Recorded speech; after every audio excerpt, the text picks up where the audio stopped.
नमस्कार मित्रों, मैं श्याम कुमार शर्मा अपने channel astrology with Shyam Kumar Sharma में आपका स्वागत करता हूं और आपका तहे दिल से शुक्रिया अदा करता हूं कि आप मेरे हर एक वीडियो को बड़े ध्यान से देख रहे हैं और उसको लाइक भी कर रहे हैं, कमेंट भी कर रहे हैं और शेयर भी कर रहे हैं।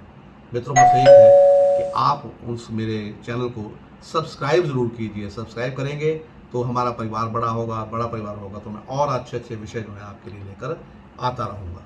जैसा कि हमने 8वें घर का कुंडली का आपका जो कुंडली आप उठा के देखेंगे तो 8वें घर में आपके अगर चंद्रमा है वो मैंने आपको बता दिया है और सूर्य है तो वो भी बता दिया है। आज हम बात करेंगे मंगल भगवान की, श्री हनुमान जी की बात करेंगे। आप अगर मंगल आपके 8वें घर में है तो वो आपको क्या फल देगा, तो चलिए शुरू करते हैं। जन्म पत्री का 8वां घर 9वें घर से 12वां होता है और 9वां घर पिता का गिना जाता है। इसलिए कहा जाता है कि अगर किसी के 8वें घर में मंगल हो तो उसके पिता की उम्र को खतरा रहता है।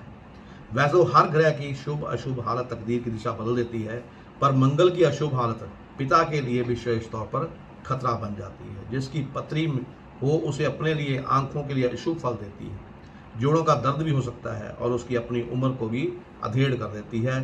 चमत्कार चिंतामणि तो यहाँ तक लिखा हुआ है कि अगर मंगल 8वें घर का हो तो पत्री के बाकी शुभ ग्रह भी उसकी बुरी तासीर को कम नहीं कर सकते, उसके तो मित्र भी जो है वो दुश्मन बन जाते हैं। तो अब पद्म पुराण में जो है बताया गया है कि लड़ाई के इस कारक मंगल देवता को खुश करने के लिए एक दिलचस्प जो है वो उपाय बयान किया गया है, जिसके करने से इंसान के क्रोध को बहुत हद तक पानी का छींटा मिल जाता है और शादीशुदा जिंदगी में कुछ अमन चैन हो जाता है। क्योंकि 8वें घर में जो मंगल होगा तो शादी में भी अमन चैन नहीं होगा, तलाक भी हो सकता है। इस उपाय की विधि पति पत्नी दोनों को स्नान करने के बाद गहरे लाल रंग के कपड़े पहनने चाहिए। फिर तांबे के बर्तन को लाल रंग से रंग कर कच्चे चावलों से भरकर लाल फूल और चंदन का लेप भी उस बर्तन में रखकर मंगल देवता को अर्पण करना चाहिए। इससे आपकी जो शादीशुदा जिंदगी है वो सफल रहेगी, सुखी रहेगी। अन्यथा मंगल 8वें घर का तलाक जो है वो जरूर करवाता है। अब मंगल देवता का संबंध जो है गहरे रंग का लाल रंग का कारक है। हमारे जिसम में मंगल खून का कारक है, सो चंदन का रंग गहरा लाल होना चाहिए। इस उपाय से 108 बार गायत्री मंत्र का उच्चारण करने की विधि है। यहाँ मंगल देवता की यंत्र को कायम कर रखने का उपाय बताया गया। इस यंत्र का बताया गया है। इस यंत्र को बांधने से विधि का बड़ा विस्तार है पद्म पुराण में, पर मैं उस विस्तार में नहीं लाऊंगा। मेरे ख्याल मुताबिक इस उपाय की सामग्री को हनुमान के मंत्र में अर्पण करना भी उत्तम फलदायक है। मैंने आपको फिर बता देता हूँ कि क्या करना है। पति पत्नी को दोनों को स्नान कर लेना है और गहरे लाल रंग के जो कपड़े पहनने हैं। फिर तांबे के बर्तन को लाल रंग से रंग कर कच्चे चावलों से भरकर लाल फूल और चंदन का लेप भी उस बर्तन पर रखकर लेप करके उस बर्तन को मंगल देवता या हनुमान जी के मंदिर में चढ़ा देना चाहिए। अब दोनों की कुंडली में अगर पति और पत्नी दोनों कुंडली का मंगल जो है वो 8वें घर में बैठा है तो इस उपाय का फल जो मैंने ऊपर आपको बताया दोनों को मिलेगा। अब मंगल किसी भी घर में अगर खराब हालत में हो तो उसका यही उपाय है, पर शादी में मंगल का बड़ा नज़दीक ताल्लुक है। शादी के मौके पर गाए जाने वाले गीतों को मंगल गीत भी कहा जाता है। अब वह तो हर शुभ मौके का आरंभ जो है मंगल गीतों से होता है, पर जब यही मंगल कुंडली के 8वें घर में मौत के घर में होता है तो जो है उस कुंडली में थोड़ा मंगलिक दोष जो है वो पैदा कर देता है। अब क्या है कि अगर 8वें घर में मंगल नीच राशि का हो तो मंगल गीतों की संगीत में ध्वनि पत्नी पत्नी के एक दूसरे से खिड़ के खटपट की चिड़चिड़ी आवाज़ों में बदल देती है। कि 8वें घर में पति पत्नी बताया शादी के लिए जो है बड़ा खतरनाक काम होता है। और इन आवाज़ों को अगर शांत करना, खटपट को अगर शांत करना है तो एक उपाय और बता देता हूँ मैं आपको कि मिट्टी के कुल्हड़ में शहद डालकर किसी वीरान जगह में अगर ज़मीन में आप दबा देते हैं तो पति पत्नी में शांति जो है वो बनी रहेगी। अब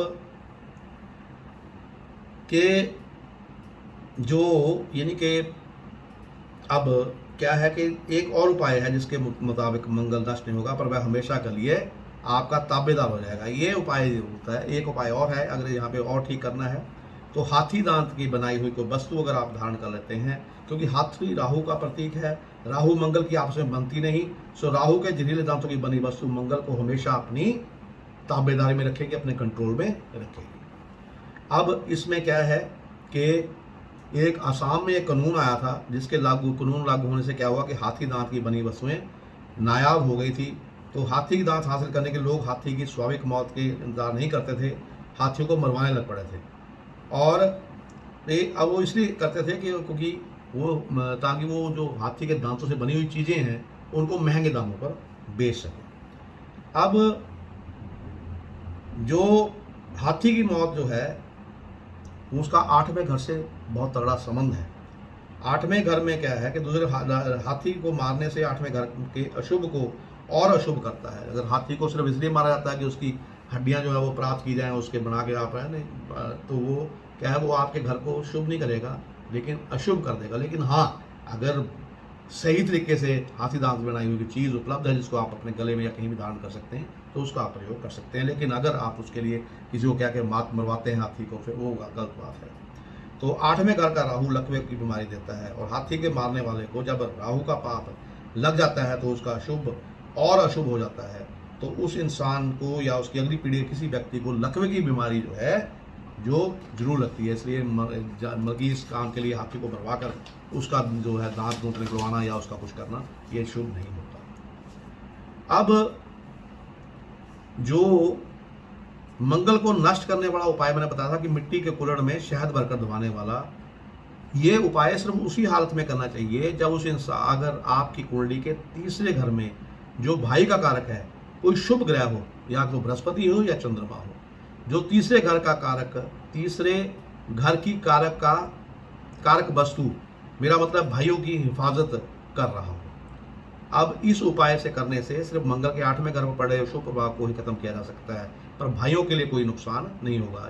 इसके उल्ट अगर तीसरा घर कमजोर हो, उस पर राहु या शनि की ग्रह की दृष्टि हो, तो इस उपाय से करने को आप भाइयों का नुकसान हो जाता है। इसलिए ये करते समय, ये उपाय करते समय आपको ये भी देखना चाहिए कि तीसरे घर में कौन सा ग्रह बैठा है। क्योंकि अगर दूसरे घर में कोई शुभ ग्रह बैठा है, तीसरे घर में जो भाई का घर है, तो उसमें अगर बैठा है बृहस्पति या चंद्रमा, फिर आपको ये उपाय जो है वो उचित फल नहीं देगा। मिसाल के तौर पर 8वें घर का मंगल एक तपती भट्टी है जिसके 8वें घर में मंगल हो।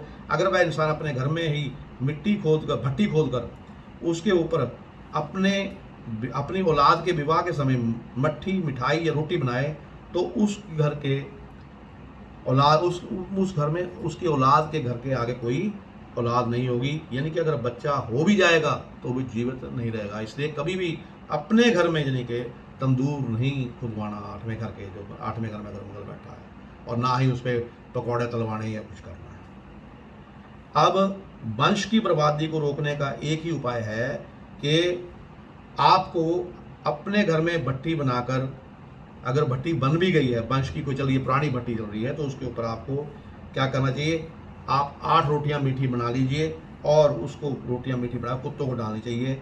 यह उपाय भी आपने 8 दिन करना है। इसका तर्क है कि मंगल के जहरीले हो चुके भोजन को उसके दुश्मन ग्रह केतु के हवाले करना है, और केतु का कारक आपको पता है कि कुत्ता होता है। अगर बाई भट्टी आपके घर में चल भी रही हो तो उसका जो है उसको आपने फिर बंद करवा देना, वो 8 दिन करके उसके बाद भट्टी बंद करा दीजिए। 8वें घर का मंगल होने से अगर छोटा भाई जो है वो 4 या 8 साल बाद पैदा हुआ हो तो उस भाई की ज़िंदगी बर्बाद होने की संभावना रहती है, उसकी उम्र भी खतरे में होती है। ऐसी हालत में अगर किसी विधवा औरत की सेवा की जाए, उसका आशीर्वाद लिया जाए, तो 8वें घर का मंगल का बुरा प्रभाव यकीनी तौर पर कम हो जाएगा। अब ये जो एक मैं आपको और चीज़ बताता हूँ कि इसका कारण ये है कि मंगल का सबसे बड़ा दुश्मन जो है वो बुध है, और 8वें घर के मामले में बुध एक विधवा औरत का प्रतीक है। इस पर खुद ही कमज़ोर हो चुका मंगल अगर अपने दुश्मन को खुश रख सके तो उसका प्रभाव जो है वो शुभ हो सकता है। अब 18वीं सदी के जो एक विद्वान जोशी थे गोपाल रत्नाकर, उनका विचार है कि 8वें घर का मंगल मामों के लिए भी खराब होता है, पर मेरा जो तजर्बा है, जो मैं देखता हूँ कुंडलियाँ, यह प्रभाव उस हालत में हो सकता है जब मंगल और बुध दोनों 8वें घर में हो, अकेला मंगल नहीं। अगर 8वें घर में आगे मंगल और बुध बैठ जाएं तो मामों के लिए खराब होगा, अदरवाइज नहीं। और इसका मतलब ये है कि 6ठे घर का मालिक बुध जब तक 8वें घर में मंगल के साथ नहीं, तब तक वो मामों के लिए किसी बुरे प्रभाव का सवाल ही पैदा नहीं होता, क्योंकि छठा घर जो है मामलों का होता है। इसलिए उस बुरे प्रभाव के लिए छठे घर के मालिक बुध का आठवें घर के मंगल के साथ वास्ता होना ज़रूरी है। अगर मामलों को कोई खराब फल मिलता है तब अब मिलेगा जब मंगल और बुध जो है वो इकट्ठे आपके आठवें घर में बैठे हुए। बिल्कुल यही जो तर्क मेरा यही कहता है कि ऐसी हालत में अगर इंसान ननिहाल में रहेगा तो उसकी किस्मत कभी भी जागेगी नहीं। याद रखिए, अगर आपके आठवें घर में मंगल और बुध इकट्ठे बैठे हैं तो कभी भी ननिहाल में रहने की कोशिश मत कीजिएगा। साथ ही ननिहाल वालों की जो है वो भी बर्बाद होंगे, आप तो बर्बाद होंगे ही। इसलिए मंगल की जो मैंने आपको बताया था, हनुमान जी की उपासना कीजिए, हनुमान अष्टक का पाठ कीजिए। जो हम नहीं कर सकते वो हनुमान चालीसा पढ़ सकते हैं, हनुमान जी के जो सुंदरकांड का पाठ करवा सकते हैं अपने घर में। तब भी जो है अशुभता, मंगल की आठवें घर में होने की जो अशुभता होती है वो दूर हो सकती है। इसके साथ ही मैं अपनी वाणी को विराम देता हुआ आपसे विदा चाहूँगा। कल मैं आपको बताऊँगा कि अगर आठवें घर में बुध हो तो क्या फल देगा, क्योंकि ये जो कड़ी है मैंने चलाई है, त्रिक भवन जो है, जो 3 भवन हैं, यानी कुंडली के जो 3 भाव हैं, छठा, आठवां और 12वां, ये मैंने आपको पहले ही बताया कि ये ज़िंदगी को निर्धारित करते हैं और ज़िंदगी के जो आपने क्या बनना है ज़िंदगी को सब कुछ ये बता देते हैं। तो एक एक करके मैंने आपको छठे घर के सारे ग्रह बना, नवग्रह जो है छठे घर के बता दिए थे। अब मैं आठवें घर का जो है, जो आपको मंगल जो है तीसरा ग्रह जो, इसके बारे में बता दिया। कल हम चौथे ग्रह जो है उसके बारे में बात करेंगे, बुध के बारे में। तो आप सबको मैं भगवान श्री कृष्ण से प्रार्थना करूंगा कि आप सबको खुशी रखे, आपकी सेहत बनी रहे, आपको आर्थिक तौर से कभी कोई कमी ना आए।